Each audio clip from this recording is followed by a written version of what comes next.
I tend to pride myself in being able to cope with high-stress tasks that have multiple steps and tight deadlines.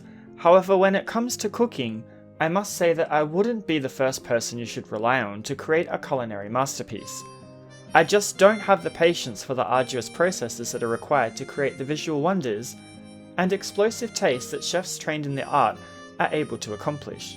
When I was 19, I had a restaurant job that sometimes required me to partake in meal prep in the afternoon before the dinner service, and I absolutely hated it. So it's a wonder why the 2016 game, Overcooked, by Ghost Town Games even appealed to me at all. However, in an effort to spend some more time together, my partner and I decided to have a dedicated game day, and this is one of the first games that we completed together, although it really did test our patience with each other. Released across multiple platforms, too many to mention, for the purposes of this review, I played it on the Sony PlayStation 4. Overcooked puts you into the role of a chef whose duty it is to cook enough dishes to satiate the enduring appetite of a monstrous spaghetti meatball that Gaia only knows how it came into existence.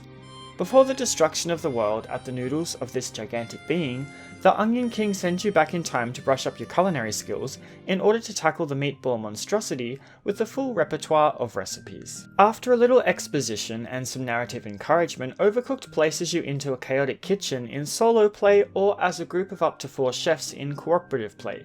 The aim of the game is to cook and deliver dishes before the customers get so fed up of waiting that they leave the restaurant, possibly leaving you a negative Yelp review. You are also working against a timer, which ends the level when it expires. When the time is up, the number of correct dishes you served, as well as how quickly you served them, will be tallied together to provide you with a score that imparts a star rating, although this is certainly no Michelin.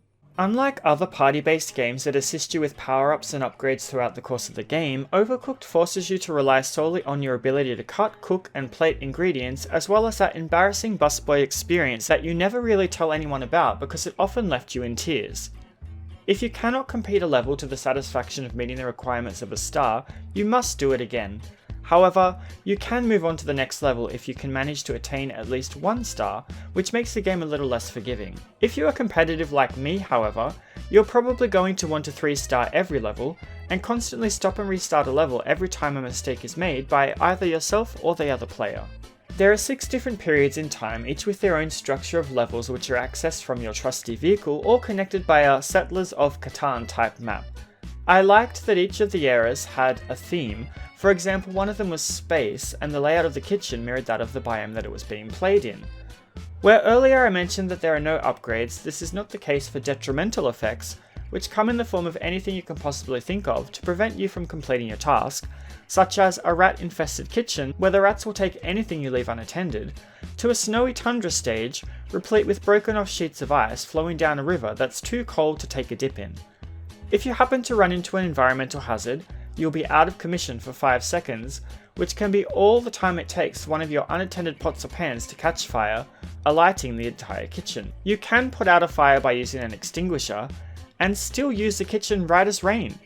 Also, any raw ingredients dropped on the floor can be used to prepare dishes, and was often a strategy employed to 3-star some levels.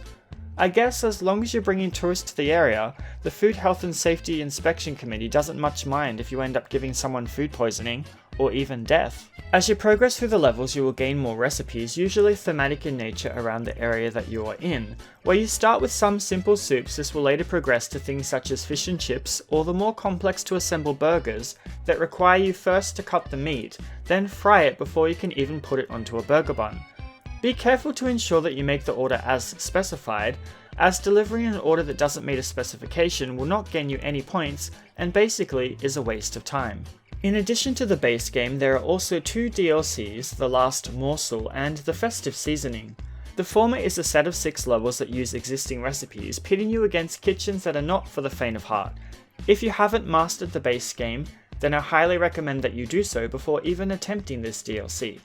Set on an Aztec-style island, it places new pitfalls and traps against you, sometimes mixing them together to an unfair degree.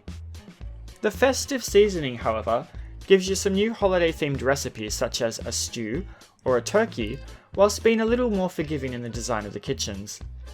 If you're looking for a little extra after finishing the base game, I would highly recommend playing both DLCs. If you fulfill certain star requirements in the various levels, you will unlock additional chefs that you can change into to make the experience a little more interesting.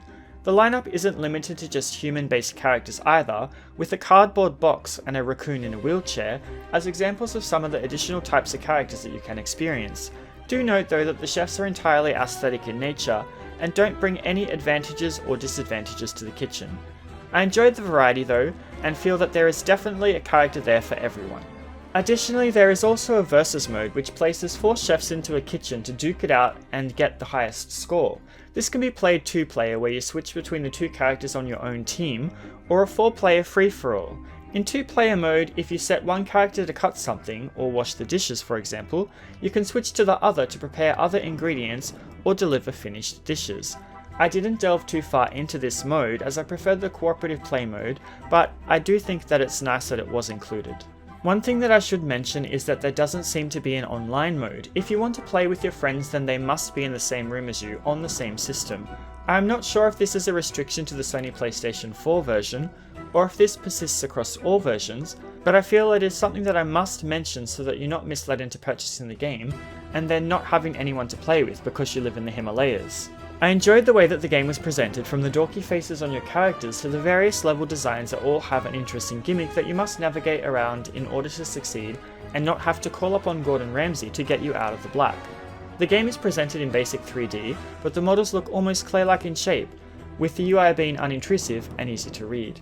It certainly made the various scenarios less stressful. There are a variety of music tracks present that all start with the strumming of a guitar to signify the beginning of a level. When the timer gets to the wire, the music will speed up, making you act more frantic and having you shout "Hurry, hurry!" to your co-player in a bid to get that last dish delivered in order to gain the coveted 3 stars. If you are unhappy with your partner, you can also curse up a storm with a string of strong expletives cutely rendered as various mathematical symbols and skulls, replete with a variety of grunts and murmurings. Overcooked is a game that you should experience if you have never given it a try.